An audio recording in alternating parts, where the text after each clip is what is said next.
Bom dia a todos os presentes.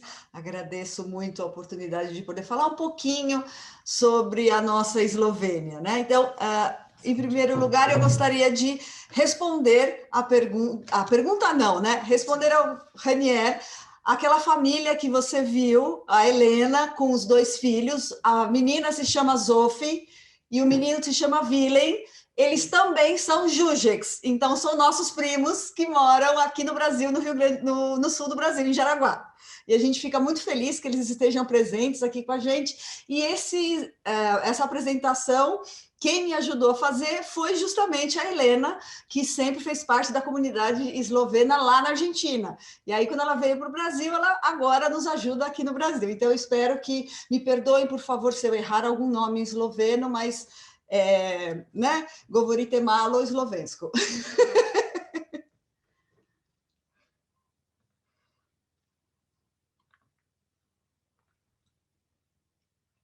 Então, nós vamos começar falando um pouquinho sobre alguns momentos da independência da Eslovênia. Então, como foi aquele período que antecedeu tudo isso, como se deu esse processo, né? O que é interessante nesse processo todo é que, assim, pouquíssimas pessoas podem estar presentes durante a independência de um país.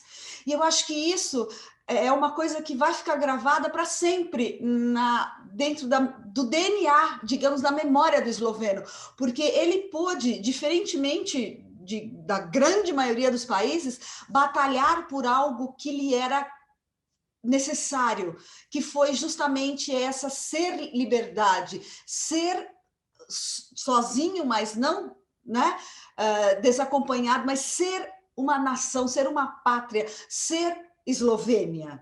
Então, isso vai sempre ficar guardado, gravado, com muito amor. Todas essas batalhas que ocorreram, foi triste o período, deve ter sido muito doloroso, mas é uma coisa da qual tenho certeza todo esloveno tem muito orgulho de ter participado disso. Então, nós temos tudo isso, né, começou após a Segunda Guerra Mundial, por causa de alguns povos, né? Então, a Iugoslávia era formada por eslovenos, croatas, sérvios, bósnios, montenegrinos e macedônios. Então, era um país, digamos assim, né, muito miscelar. Era composto de muitas nações agregadas por conta de guerras, por conta de uma série de coisas, né? E na Iugoslávia discutia-se o sistema centralista ou o sistema federal, dois sistemas diferentes de governo, né? E nessa discussão, os representantes políticos da Eslovênia sempre estavam a favor desse sistema federal, porque esse sistema dava uma certa liberdade a eles, por não estarem 100% submissos ao governo central da Iugoslávia, né? Então, que nessa época ficava em Belgrado. Então, eles sempre tinham essa ideia de, não, nós estamos vinculados, mas não somos 100% dependentes, né? Mas, em momento nenhum, havia sido discutido o fato da Eslovênia se separar da Iugoslávia e virar um país soberano e independente. Então, nós temos aqui um mapa, porque quando a gente fala, tudo bem, tá? E o que é a Iugoslávia? Então, a Iugoslávia é isso, né? A Eslovênia está aqui ao norte, próximo da Áustria, da Itália e da Hungria. Depois nós temos a Croácia, a Bósnia, a Iugoslávia, Montenegro, a Sérvia, a Macedônia, e esses são os países mais atuais, né? Isso tudo pertencia a um único país, né? Nós temos também, com o passar do tempo e tudo, há sempre aquela troca de bandeiras, entra um governo, sai um governo, vamos estar mudando algumas coisas. A bandeira da Iugoslávia consistia de 3 bandas horizontais iguais, representando as cores pan-eslavas, vermelho, o branco e o azul, né? Com uma estrela vermelha tracejada em amarelo, que era o símbolo do comunismo bordado na bandeira.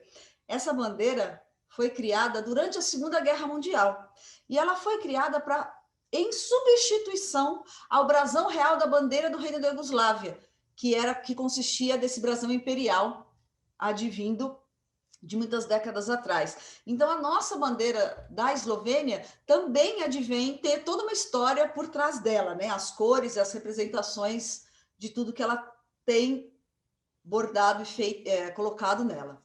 Após a morte do líder iugoslavo Tito, no ano de 1980, a realidade econômica e política começou a dar uma mudadinha, né? Então, aquela estabilidade ou sujeita estabilidade começou a cambalear um pouco, os ânimos começaram a se acirrar e acabou-se que a República Socialista Federal da Iugoslávia teve um grande rompimento por conta disso daí.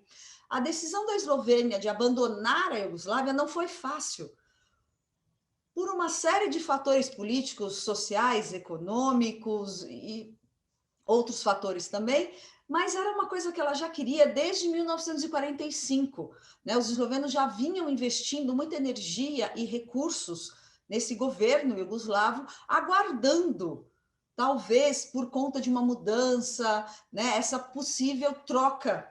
Né? Nós apoiamos vocês, mas vocês nos deixam ser independentes e tudo mais. Por conta dessa proteção da identidade nacional eslovena, que era uma coisa que o povo sempre desejou muito. Né? Então, no ano de 1987, a Nova Revista publicou uma edição, né, nessa edição número 57, vários eslovenos exigindo, né, uma discussão sobre a independência da Eslovênia, vários intelectuais participaram de tudo isso. Então, aí foi nesse ano que começou realmente aquele burburinho mais pesado sobre a independência, né, uma futura independência da Eslovênia. A partir da metade dos anos 80, né, então, a União Socialista dos Jovens, né, é muito importante que a gente sempre preste atenção que muitas vezes os jovens são aqueles que movem as grandes conquistas que acabam acontecendo dentro dos países. Né? Então, esses jovens dessa União Socialista tornaram-se uma organização menos socialista, né? E começaram a exigir e a considerar, por conta disso, eles foram considerados, digamos assim, anticomunistas, talvez, ou que queriam fazer bagunça ali no governo da Iugoslávia, né? Então, Janez, David, Franci e Ivan, eles acabaram sendo presos por conta de quererem a independência da Eslovênia e foram considerados subversivos, e aquela coisa toda que a gente sabe que muitas vezes acontece quando se vai contra coisas muito enraizadas fortemente dentro de uma sociedade, né? Então, tudo isso aconteceu ali em 31 de maio de 1988. Só que acabou que esses 4 jovens aí que estavam lutando por algo levantaram ou acenderam na sociedade eslovena uma vontade de realmente ser independente. E com isso, o povo começou a realmente se mexer, mas, né, eles acabaram sendo sentenciados, permaneceram na prisão, apesar de todo o burburinho da sociedade e da população de querê-los soltos. Né? Aqui nós temos os 4 jovens que começaram a lutar pela independência da Eslovênia, né? Que são, assim, considerados, vamos dizer, o pivô de toda não ideia, mas sim do movimento, né? A ideia era já bem mais antiga. Aqui nós temos na praça, se eu não me engano, isso é em Ljubljana, numa das praças de Ljubljana, se não estou enganado, foi a manifestação pedindo a soltura desses jovens e tudo mais, né? E aí nós tivemos nesse ambiente político, né, começou a ferver ali entre 1988 e 1989, novos partidos eslovenos começaram a se formar, todos forçando uma provável e possível independência. Né? Nesses anos, o presidente da Eslovênia era o Milan Kuček, que estava alinhado ao governo central da Iugoslávia. Mas, né, eles começaram a perceber que a Eslovênia já não podia continuar sendo 100% submissa. Então, eles começaram a defender, falaram, olha, vamos começar a conversar com esses eslovenos aí, porque nós podemos ser bons amigos com eles sendo independentes. Acho que, de repente, seria melhor eles serem independentes e continuarem nossos aliados do que começarem motins e uma série de coisas, como talvez possa vir e já, de alguma forma, algo está acontecendo. Então, né, esses processos da reforma para essa independência começaram já a partir desse ano de 89. A declaração de 1º de maio de 1991 foi muito importante, porque ela foi assinada por diversas organizações civis e intelectuais, e né, o poeta Tony Platchek leu essa independência na praça,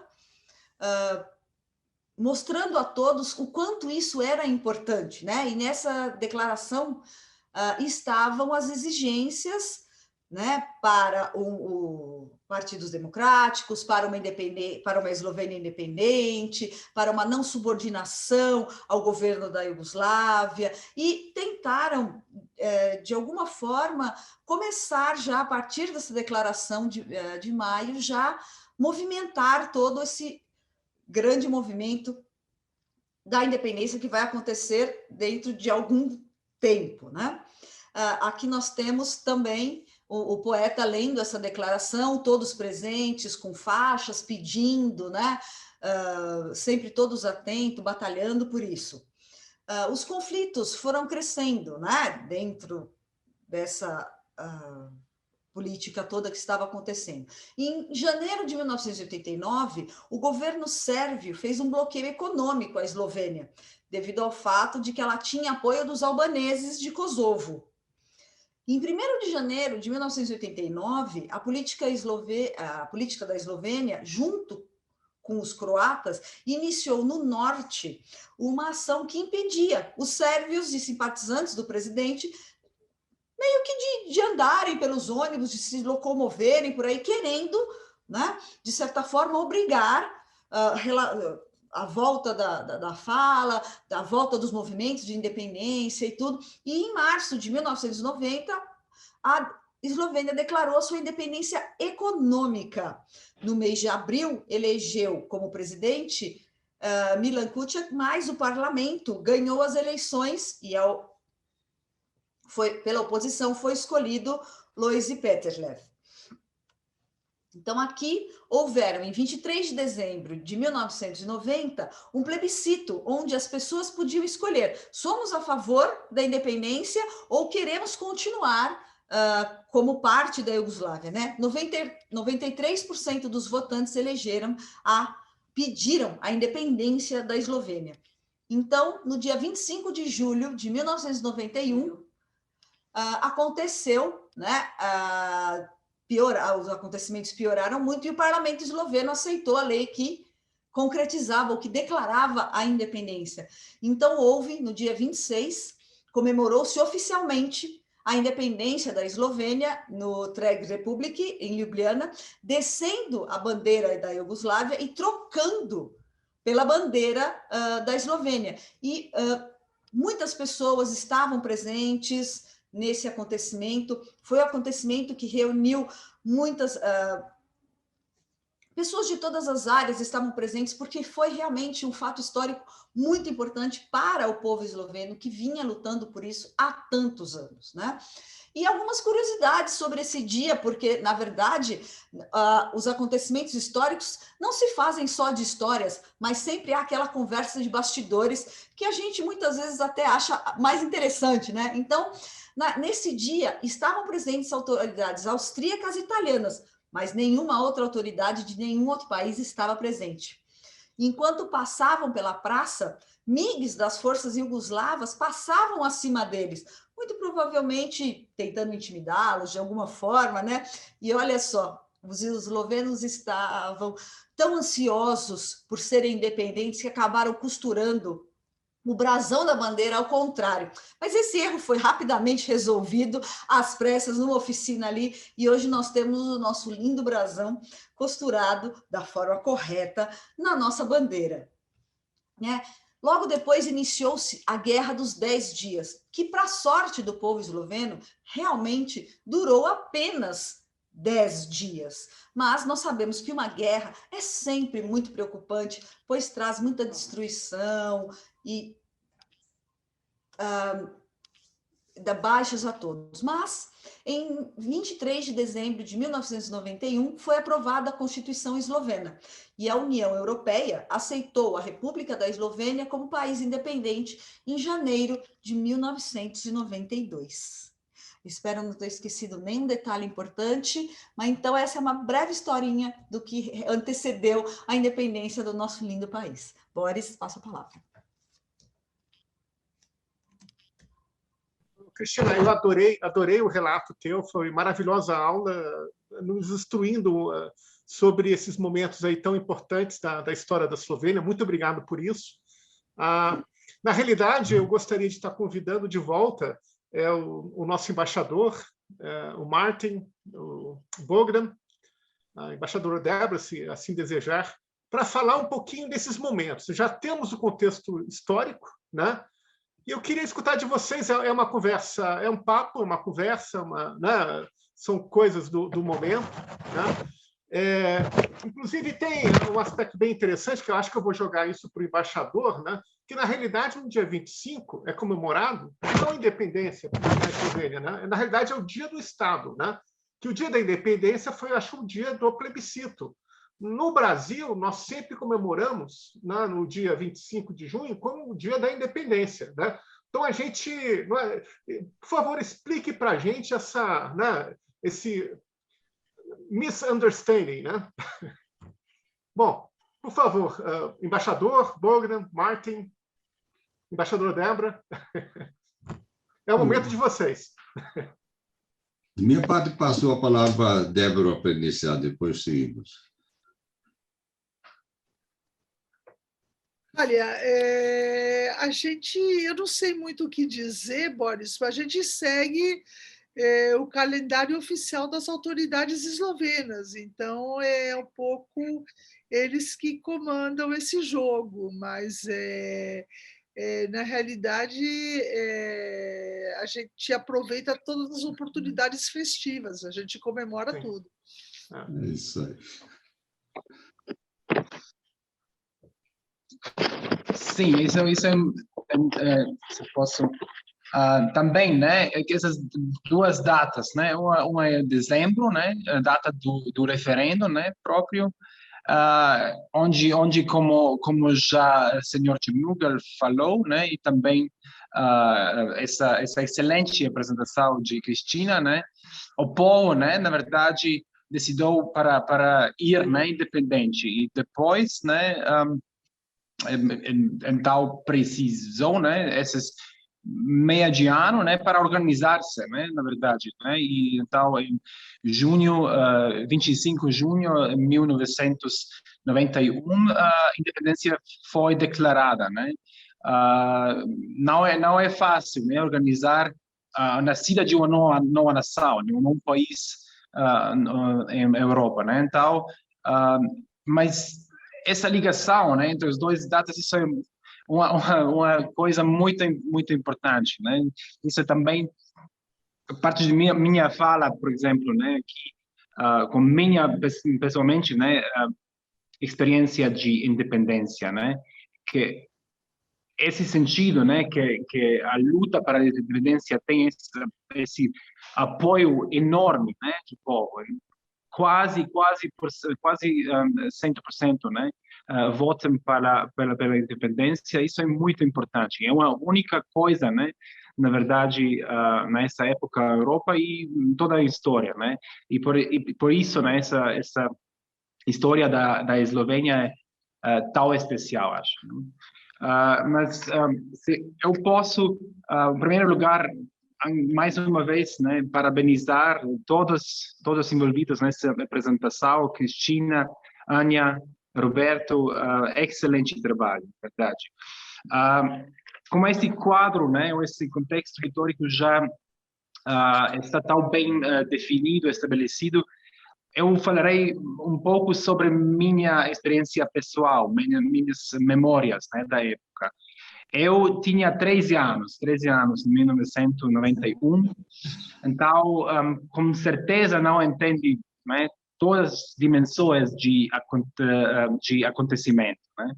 Mas o que eu quero sublinhar é que esse vento de mudança, né, na Europa toda, né, mas também na ex-Yugoslávia e Eslovênia, tem sido tão forte, né, que era claro, muito claro, cristalino, que mesmo para um jovem, né, de 13 anos, que algo realmente importante e grande está acontecendo.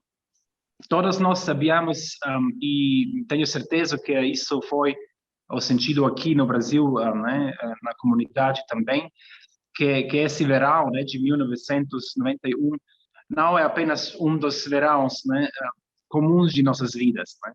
E eu entendo, talvez sente, né, como todos os eslovenos, que o resultado desse junho, né, vai nos afetar, vai afetar meu pessoalmente, minha família, meus colegas, amigos e todos os eslovenos, né?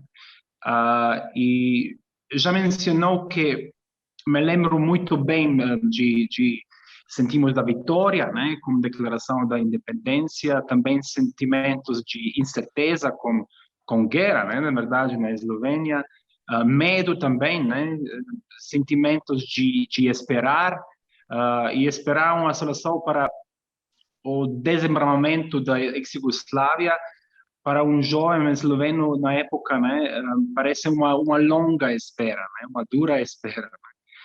Mas já falei ontem no evento do Slowbras que não me lembro de alguma vez ter sentido que não venceremos como povo, né? É possível, né? Eu fui jovem, né? E confiança acompanha os jovens, né? Acho, mas também eu sou convencido que a determinação, né? Esse vento de mudança, né? E crença na nossa causa era muito forte, né? E que simplesmente não havia uma chance de não vencer, de não ganhar. E ao mesmo tempo vale a pena repetir que também outros cenários, né, eram possíveis, né? Cenários bastante mais difíceis, né? Como parte da ex-Yugoslávia, né, no sul, experiência, infelizmente, né, também. Mas o que eu quero enfatizar, sem me repetir demais, é esse sentimento de que as coisas, né, e desenvolvimentos, né, e acontecimentos em início de anos 90 me sentia muito naturais para os eslovenos, né? Esse movimento pela violência e pela democracia veio do povo próprio, né? E é verdade que as circunstâncias históricas foram favoráveis, embora ao mesmo tempo muito imprevisíveis, né? Mas nós, eslovenos, como nação, né, acho amadurecemos de uma forma que tornou todo esse processo de independência, democracia irreversível. Muito obrigado. Goras, muito obrigado pelo depoimento. Eu estou um pouquinho preocupado com a hora, né? Esse assunto eu acho que é tão poderoso que merecia, eu acho, um evento próprio, né? Mas a gente quis aproveitar um momento, que acho que é a data maravilhosa para isso, né? Mas, Bogdan, Martin, talvez Bogdan, que tal, falar algumas palavras sobre esse momento, Martin, e a gente tenta encerrar, né? Eu lamento, mas é tão vasto, tão rico, que é impressionante. Bogdan, por favor. Muito obrigado. Eu continuaria numa recaída acadêmica da minha área de pós-graduação, o que o embaixador falou. é o seguinte, né? Você tem que levar em consideração quando a Eslovênia, no primeiro contexto geopolítico, né? Os Estados Unidos fizeram muita força para que a Iugoslávia era política, né? Para que a Iugoslávia continuasse. Convinha a eles ter uma Iugoslávia e não ter um conflito. Na verdade, como ontem o ministro Rezec mencionou, Vaticano foi um dos, vamos dizer, articuladores importantes, Alemanha, Itália de Michelis, chanceler Genscher, e Áustria também parcialmente. Então, você tinha um espaço geopolítico, interesses geopolíticos, e uma coisa importante saber, a comunidade eslovena, por exemplo, nos Estados Unidos, a comunidade eslovena emitiu mais de 450 mil telegramas, não sei se alguém ainda lembra um negócio chamado telegrama, para a Casa Branca pedindo a independência, para que os Estados Unidos reconhecessem a independência da Eslovênia. A comunidade na Áustria, onde nós tínhamos, na época, um deputado esloveno, Karl Smolena, fizeram um trabalho extraordinário. A Áustria também tinha medo que a Eslovênia independente vai reivindicar Koroška, a Itália tinha medo que vai reivindicar Trst, de volta, que são comunidades eslovenas. Tá? Então, você tinha esse aspecto. Por outro lado, você tinha, eu conversei isso, tive oportunidade, aliás, a Débora também esteve comigo quando reencontramos o Jeffrey Sachs. Eu reencontrei ele no Brasil, onde ele assessorou o governo de Minas Gerais, nós trouxemos ele para isso, e depois encontramos com ele na África do Sul, no safari, safari de turista, né, de matar. Né? Mas a verdade é que não se sabia que você construir um país democrático, uma economia de mercado, não se tinha experiência, você tinha que fazer uma constituição, porque todos os eslovenos ou viviam a Segunda Guerra, antes o reino da Iugoslávia, que era hostil aos eslovenos, né, ou nossos avós no Império Austro-Húngaro, né, ou pedaços na Itália, pedaços na Hungria, etc., ou depois Iugoslávia socialista, ou seja, construir um país, né, ter uma visão de construção de um país democrático e economia de mercado não era uma tarefa fácil. Então, a organização, inclusive, social e organização, a transição de organização social e econômica era complexa. E onde que foi a contribuição da sociedade dos eslovenos? Nós primeiro nos organizamos aqui, vejo que Francisca Brunček está presente, que teve um papel importante nisso, Janez Klebanja, Frederico Outsa, Peter Slavec, Andrej Krajnc, nos organizamos em organizações aqui para dar tal, e também como que a comunidade possa colaborar sem intervir. Né? Isso um pouco sem, vamos dizer, o papel da comunidade no Brasil foi diferente da comunidade, por exemplo, na Argentina. Né? A comunidade brasileira decidiu: nós temos que reforçar o passo de independência, ajudar, mas não sermos interventores na política interna eslovena. Né? Então, um papel muito importante nisso tiveram algo que está muito esquecido, vamos dizer, na história, Vladimir Outsa e Janez Klebanja. Como? Eles fundaram, eles eram presidente de Rotary Interlagos, né? Eu até brincava que compraram o Rotary Interlagos, primeiro Vladimir, depois Janez, né? E fundaram Rotary no final da década de 80, né? Em Ljubljana. O primeiro Rotary teve apadrinhamento brasileiro. E Rotary, quem atua, quem sabe, que é uma entidade não socialista, né? Rotary é tipicamente um produto de assistência social e trabalho comunitário de sociedades democráticas, né? Por outro lado, também, quando Cyril Smrkol voltou, o genro do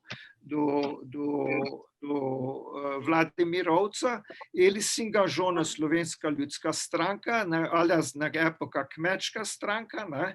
E chegou a ser, no governo Peterle, o primeiro-ministro de agricultura da Eslovênia. Eu até brincava com ele e dizer que era um ministro que só falava única língua estrangeira, falava, com todo respeito, era português. Né? Então, muito foi um excelente ministro durante muitos anos. Né? Ou seja, mas não como representante da comunidade, ele foi lá e trabalhou no processo. Né? Então, se eu volto ao Jeffrey Sachs, que todos conhecem, um economista famoso que veio lá ajudar a Eslovênia a construir a parte econômica, era difícil o que fazer, né? Como fazer.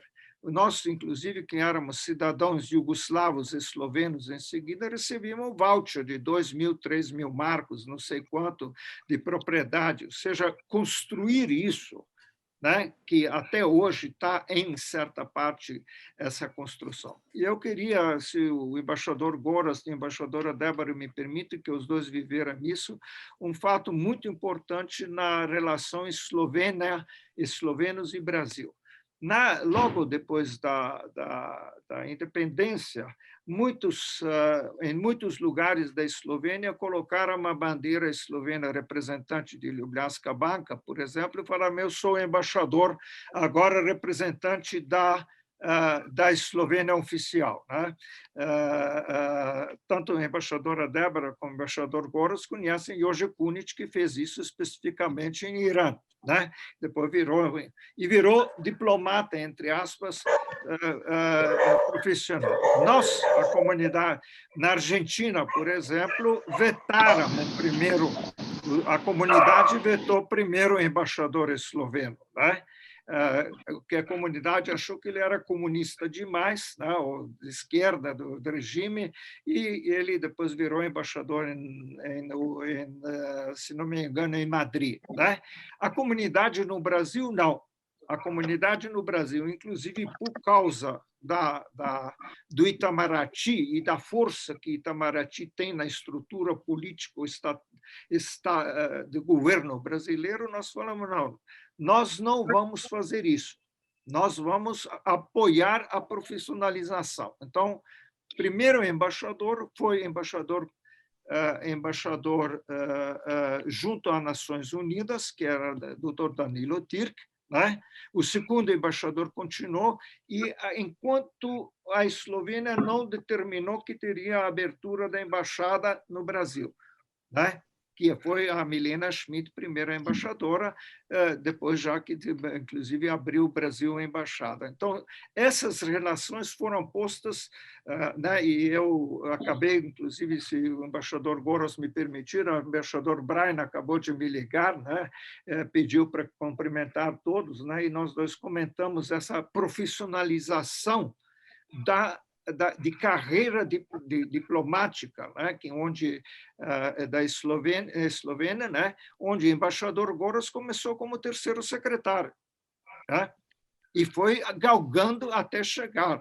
Não foi um embaixador político, né? O que quer dizer, o Estado se colocou. Bom, nas relações também, se vocês me permitem só concluir, acho que foi importante o seguinte: nós tivemos visita do governador de Minas Gerais, né? Foi o primeiro governador que visitou com uma delegação, etc., com o apoio do Itamaraty. Primeira visita de ministro brasileiro foi de Ciência e Tecnologia, né? E foi, a embaixadora Débora mencionou depois visita do chanceler Amorim, né? Mas antes foi a visita do embaixador Sardenberg, de ministro de Ciência e Tecnologia, e vice-versa. Os ministros de Ciência e Tecnologia da Eslovênia visitaram, ministro de Defesa, que visitou, Nelson Jubin, que visitou, ou seja, como o embaixador Prisco mencionou outro dia, essas relações políticas entre os dois países sempre mantiveram um alto nível de cooperação, né? E isso foi construído, e a comunidade em si teve o seu papel nessa construção, né? Nessa construção, nas relações e tudo isso. Tá? Obrigado. Muito obrigado, Bogdan. Martin, quer contribuir um pouquinho? Eu queria lembrar uma outra pessoa que foi muito importante na organização econômica da Eslovênia, que é Bajuk. Bajuk era um diretor do Banco Mundial. Ele foi fundamental para que a economia da Eslovênia iniciasse a sua independência em bases muito sólidas. Foi uma pessoa, infelizmente, morreu muito cedo. Isso que eu realmente queria complementar. No demais, quer dizer, principalmente nos dias da guerra, tal, eu estava em New York vendendo produtos da Siemens lá, então de dia fazia os meus negócios lá em New York e à noite com meu primo era um grande cientista, Anton Mauretic, é o único esloveno que tem um nome fora do espaço sideral, porque ele tem uma experiência no Voyager 2, né, um cientista da NASA. E na casa dele, depois do expediente, a gente acompanhava aflito, com o coração na mão, podem imaginar o desfecho da guerra, porque quem conhecia o poder da armada iugoslava só tinha muitas razões de estar preocupado, porque a Eslovênia não tinha armas pesadas, né? O que ajudou a independência eslovênia, já o regime iugoslavo, sempre temeroso de algum ataque do exterior, né, do ocidental, organizou muito bem a defesa civil, mais ou menos tipo suíço. Só que na Eslovênia as armas não ficavam nas casas, mas sim em depósitos. Cada aldeia tinha o seu lugar onde cada um sabia onde pegar a sua arma, porque o serviço militar era obrigatório até os 60 anos. Anualmente eram convocados para servirem, não como aqui que a gente faz aos 18 anos, né? Hoje em dia nem mais isso é obrigatório. No meu tempo era. No Brasil, só que eu era estrangeiro, mas quando fui nacionalizado, para me nacionalizar, tinha que ter tido serviço, o serviço militar. E no Brasil tínhamos, talvez se lembram, os jovens que estudavam, tinham o CPOR, eram oficiais da reserva, né? Então, e isso explica como é que foi possível a Eslovênia organizar, sim, força de combate, tudo bem, com armas limitadas, mas competente e sabendo usar as armas. Foi essa organização que o governo iugoslavo fez como autodefesa, né, popular.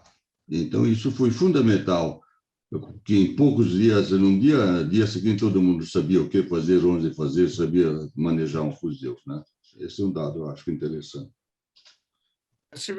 Martin, se permite só um número. Em 1991, a Iugoslávia, com 1/8 de habitantes do Brasil, tinha o dobro de forças militares que o Brasil. Só para sem falar avanços tecnológicos que a Iugoslávia tinha. Você está coberto.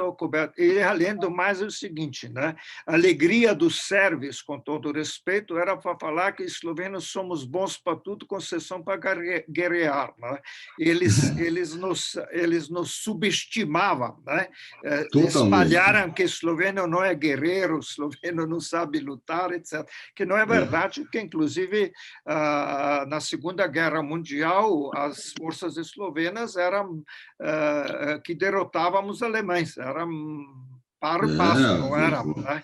Mas você está coberto de razão. Gente tem que olhar que o exército iugoslavo daquela época era um dos maiores, mais fortes, mais bem equipados e organizados da Iugoslávia, né? E era anti-esloveno. Eu tenho um colega de ginásio que não chegou general, porque general esloveno eram pouquíssimos, né? Generais. Meu tio era general esloveno. Meu tio Franz Černuga era general, ele foi um importante partisano, comandante da região de Primorska, mas ele nunca serviu na Eslovênia. Não havia, todos os generais iugoslavos eram sérvios, não eram eslovenos. E quando estourou a revolta, o comandante havia 5 quartéis, imagina, a Eslovênia tem 300 quilômetros, quer dizer, o comandante Zero falou, isso eu vou liquidar em 2 horas, né? Em 2 semanas depois eles teriam que fugir, né? Ele estava certo, né? Poderoso, imagina, a cada 50 quilômetros você já tinha uma caserna dirigida por um general sérvio, né? Tudo isso. Agora, Boris, só para concluir uma coisa, Martin, é o seguinte: na percepção brasileira foi fundamental a imprensa brasileira. Nós conseguimos, na época, trazer para a imprensa brasileira, por relações pessoais ou institucionais, com o próprio presidente da Rede Globo, a verdade do que estava acontecendo, né? E eles acompanharam os eventos desde a morte do Tito, né? Desde para frente, com muita atenção. Então, a Rede Globo mandou seus melhores jornalistas para a Eslovênia para ver e acompanhar e trazer, né? Quer dizer, aquela cena do Cílio Bocanera fugindo dos aviões iugoslavos, atacando Ljubljana, fugindo para túnel, né? Que apareceu na televisão, era verdade que foi dita, né? Quer dizer, o público brasileiro entendeu que a Eslovênia está sendo atacada, né? Não, que não é que o país está sendo atacado porque quer independência. Eu acho que isso foi extremamente importante também na hora de reconhecer. Isso a comunidade, né? Quer dizer, vários membros, nós não vamos esquecer também um dos mais famosos jornalistas de São Paulo naquela época ou antes era Alexandre Kadunc, do Rádio Bandeirantes, né? Exatamente. E, inclusive, tem praça em São Paulo com o nome dele, né? Que era esloveno de gerações anteriores. Então, seja essa capacidade de apresentarmos à opinião pública brasileira o que estava de fato acontecendo. Vocês não têm noção como era a força dos sérvios, né? E a apresentação deles. Eu tive que ouvir do embaixador da Sérvia. Teve um episódio, Boris, me desculpa que estou atrasando o almoço de todo mundo, mas eu estava na reunião do Conselho de Competitividade do presidente Collor. Era um grupo pequeno que nós estávamos discutindo como melhorar a competitividade e eu estava com meu paletó com lipo-list, né? E aí todo mundo, não sei, né, brasileiro não tem muito, não usa esses símbolos agora, de vez em quando já estão usando, mas na época não usava, né? Então todo mundo, o que é isso? Eu falei, isso é lipo-list, e eu explicando, né? Aí veio a hora do almoço, né? Eu falei, estou indo para a embaixada da Iugoslávia, né? Mas você está indo para a embaixada da Iugoslávia fazer o quê? Não, eu quero conversar com o embaixador da Iugoslávia. Mas com isso, com lipo-list na lapela, você não pode, você é brasileiro, você está aqui no meio de um comitê presidencial, não fica bem, etc. Aí, né, eu falei, olha, o negócio é muito simples. Eu, sem isso, não vou. Então, um amigo nosso, a embaixadora Débora conhece bem ele, Guilherme Emrich, né? Guilherme Mineiro deu a seguinte solução: você vai, mas leva o paletó nas costas para não provocar o embaixador da Iugoslávia, né? Aí eu fui com paletó nas costas para não criar um acidente diplomático antes da hora, vamos dizer, né? Aí eu chego lá e o embaixador diz, que era um professor universitário de Belgrado, que ele, na vida dele, jamais imaginava que os eslovenos éramos sanguinários. Como assim? É porque vocês estão matando soldados sérvios com faca. Espera aí, é mentira pura, né? Não houve nada disso, mas era a versão. Aí eu voltei, né? E aí procurei o presidente Collor, que também perguntou o que é isso, né? Aí expliquei para o presidente Collor também que é isso aí e é isso, né? Esse Lipolice que nós, não sei quando aconteceu, vocês lembraram. Mas a pressão sérvia, e a Sérvia e Iugoslávia era um país que foi um dos primeiros países, por exemplo, que teve embaixada em Brasília. A Dária sabe isso muito bem, né? Foi isso, e a embaixada, o embaixador Goro sabe isso até hoje, porque na divisão, né, ficou um pedaço, não era uma embaixada pequena, né? Era um território enorme. Então, a Iugoslávia não era um país que o Brasil não tivesse tal. Então, você tinha que trabalhar, e nisso aí, comunidade, o Peter Slavets, como jornal e tal, teve um papel importantíssimo, né? Não teve isso. Desculpa, Boris, se prorrogar. Atrasar o feijão. Eu queria dizer o seguinte, eu acho que esse assunto é tão legal. Eu ia sugerir que o Martin e você, a gente montasse, programasse um outro evento para a gente expandir essa história. Eu acho que essa é uma boa proposta, mas eu não queria deixar terminar a reunião sem dar os parabéns para a Cristina. Olha, é como encorajador já ver a nova geração tão engajada, o belo trabalho que ela fez. Parabéns, Cristina, e a Mônica. Eu vou mandar o link com o vídeo lá do Museu de História Contemporânea da Eslovênia. Assistam, quem tiver mais interesse, go deep na história. Ótimo. É interessantíssimo. Eu acho que a estatística que tinha lá, que eu acho que o exército da Iugoslávia, na época da morte do Tito, tinha 260 mil pessoas. Então, como o Borna comentou, né, é um exército extremamente poderoso, né? Assistam para ver se eu estou falando uma impropriedade, né? Tá?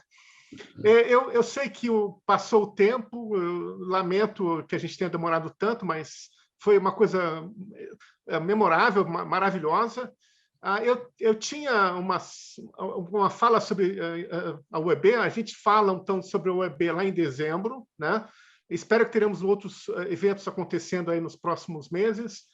Eu tinha um videozinho da comunidade, quem puder ainda ficar mais 1 minutinho, 2 minutinhos, tem uma música tal, cantada por membros da União, mas assim, entendo perfeitamente, o horário já está avançado, queria agradecer a todos. Esses eventos aí de junho foram um sucesso, foi maravilhoso, temos depoimentos muito bonitos de diversas pessoas. Mas eu agradeço a participação. Eu vou tocar o vídeo, mas, por favor, sinta-se à vontade. Eu já entendo que é meio-dia. E está na hora da feijoada, né? Hoje é feijoada, né? Vamos lá. Muito bem. Parabéns a todos pelo evento. Um abraço grande. Muito obrigado. Igualmente. Muito obrigado, parabéns. Muito obrigado. Eu proponho uma salva de palmas ao Boris, que está organizando tudo isso. Ele é incansável. Boris, Deus te pague. Bravo, Boris. Parabéns a todos.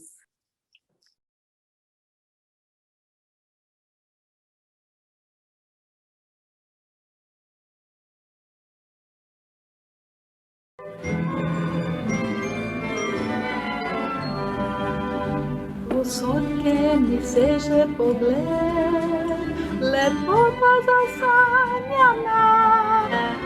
Ki najciszy lepszy jest świat, ki lepszy je kot doma. se scrivo dagli ave zasren, prekričio do lingora. Dagli avi mojo uzren, che lepše je kot doma. Slovenija, откуда lepote tvoje, pozdravljamo te iz srca, iz rešitu smo doma. Slovenija, naj tebi pesem poje, ne išči sreče drugod kot doma. Ovejši oblačiti bel, oblodil že vesi svet. Je lepša dežela še kje, kot naša, kjer sem doma. Je vedrič veselo zapel, preletel je prek sveta in takih lepot ni našel nikjer, kot tule, kjer sem doma. Slovenija, odkot lepote tvoje, pozdravljamo te iz srca in sreče tu smo doma.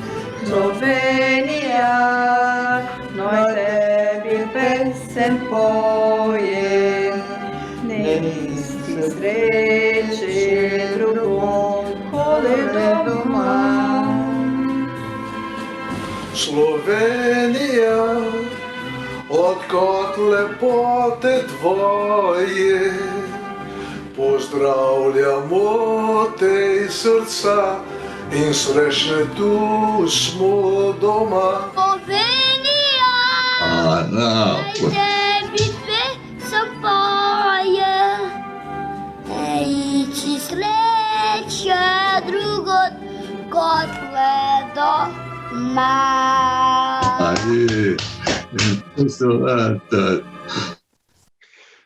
Você vê como é que nós temos talento nessa Temos talento. É impressionante. O coral vai renascer. Que lindo! Olha, muito obrigado a todos. As últimas palavras que eu quero comentar. 2019 tivemos 10 novos associados. 2020, 2021 tivemos 50 novos associados. Eu acho que isso é uma coisa incrível. 18% a mais associados nessa fase de pandemia, uma coisa maravilhosa. Eu queria falar também dos cursos de esloveno. A Ania está presente, infelizmente o tempo está muito curto para falar, mas a Ania está há mais de 8 anos aí com a gente, executando um trabalho maravilhoso no ensino de esloveno e falar um pouquinho da cultura eslovena. Esse semestre nós tivemos 6 turmas, mais de 70 matrículas, mais de 70 alunos, é um recorde histórico. Então, assim, a gente só tem superlativos para estar falando da União, tá? E em dezembro teremos nosso próximo evento, quem sabe presencial, que vai ser maravilhoso, é o 30 anos de fundação da União de Eslovenos do Brasil. Muito obrigado a todos e até o próximo evento, né? Obrigado a você. Beleza, valeu, Boris. Valeu. Muito bom. Parabéns. Parabéns, gente. Parabéns. Parabéns. Parabéns a todos. Sensacional. Parabéns a todos. Beijo. Estitam, parabéns a todos aí. Podemos repetir com certeza.